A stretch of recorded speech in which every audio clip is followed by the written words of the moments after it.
Hello, RTHS students going to Washington, D.C. This is Mr. Goldberg. I'm very excited to be traveling with you, and this is just a sort of an overview. I used to live in Washington, D.C., so I know the city reasonably well.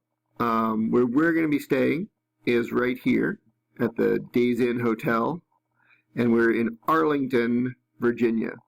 So the main downtown area, this is like the Washington Monument, this is the Lincoln Memorial, and here's the Capitol building. And this area here between the Washington Monument and the Capitol, this is called the National Mall. And lots of museums are along here, and it's a grassy area. And I guess technically I think this is part of the mall too. There's a big reflecting pool between the Lincoln Memorial and the Washington Monument. There are lots of monuments around here. And then we're going to be going on Tuesday to a tour of the White House. So some universities you may have heard of in Washington, D.C. are Georgetown and American University. And George Washington University is kind of around here, I think, 16th Street. But there are a bunch of different universities in Washington, D.C. Howard University is a really famous, historically black college and university, named for, I believe, General Howard during the Civil War. I'll check that right now. Yep, it's General Otis Howard. You can look that up. Just do a Wikipedia search for Howard University if you're interested in that. So what I wanted to show you is if we switch to a Google Earth view here for a minute and zoom out a little bit. Maybe not that far. Yeah. So this area here, this might actually work better. This area here, we're going to be coming up 95. We're going to take 85 to 95. We'll come up this way, and we'll be staying at this hotel. So we'll probably come in on 395. But when I say in, this ring around Washington, D.C., see where it says 495? This goes all the way around here. That's known as the Beltway. And so we will be inside the Beltway, and there's sort of like the insider view of Washington. The insiders live inside the Beltway, and then the rest of the country is sort of outside the Beltway. Some people probably do have to commute from outside the Beltway into the Beltway, but that's sort of like the ring around Washington, D.C. Is known as the Beltway. And then this is all Virginia. This, you can see here, the Virginia-Maryland border is the Potomac River, which goes way further up north. But this branch of it here is what separates Virginia from Washington, D.C., and then up this way, Maryland from the District of Columbia. And if we zoom in a little bit more, you can see this line here. Let me shift on the map a little bit. There we go. So this is, when you cross this line, you're in Maryland. And if you come this way, you're in Washington, D.C. And so D.C. is like this diamond that almost makes a perfect diamond, but it once you cross the river, you've crossed into Virginia. So we're staying in Arlington, Virginia, but we're right on the outskirts of Washington, D.C. So you probably know this already, but just so it bears repeating a little bit, our system of government is divided into three branches. There's the executive branch, the White House. We'll be visiting there.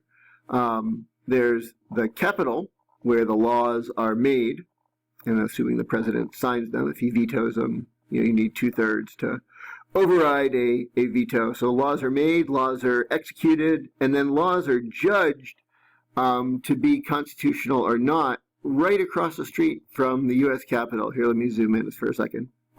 Yeah, so this is the Capitol building, and right across the street is the Supreme Court.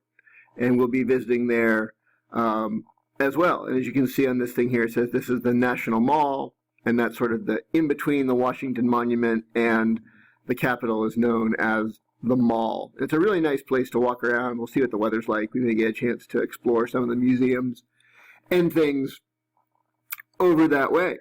This is the National Archives, and this is where they have original copies of the Declaration of Independence and the Constitution and the Bill of Rights, the first 10 amendments that got added on to the Constitution.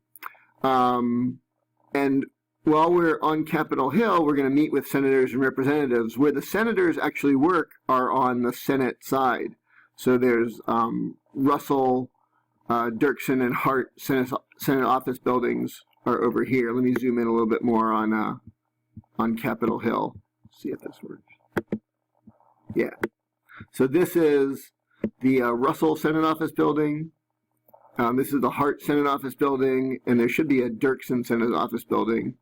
They're not showing it there, but those are the three places where the senators have offices. And then off on the other side of the Capitol building, this is where the members of the House of Representatives meet, and this is the Rayburn House office building, and there are, I believe, two other ones, Cannon and Longworth. If we zoom in more, maybe we'll see them. Yeah, there's Cannon, and this one here is Longworth. So there's 435 representatives. Most of them are in Rayburn because it's the biggest one, but some of them are in Longworth and Cannon. And then if you go across to the other side of the Capitol building, this is Russell, and then this is Hart, and I believe Dirksen's in the middle. But anyway, there's this cool little underground subway that connects. So if you're a senator and you need to get over and vote, you don't have to necessarily go out and walk. You can you've passed security to be in here, and you can go up to the floor of the Senate and cast your vote. So I don't want to make this video too long. We're coming up on 7 minutes. So that's a basic overview of Washington. And just so you have a sense, it was laid out to be sort of a European type city. So it's a grid. You can see this is 14th Street, 13th Street. First Street is right by the Capitol. So this is North Capitol Street, and then this would be like 1st, 2nd, 3rd, etc. You can see 6, 7, 9. The White House is at 1600 Pennsylvania Avenue. So this is Pennsylvania Avenue that connects the White House to the Capitol building. And the diagonal streets are named for states. So this is Mass Ave.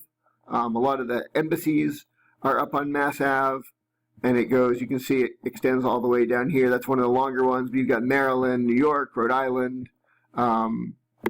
This is Connecticut Avenue up, I believe, this way.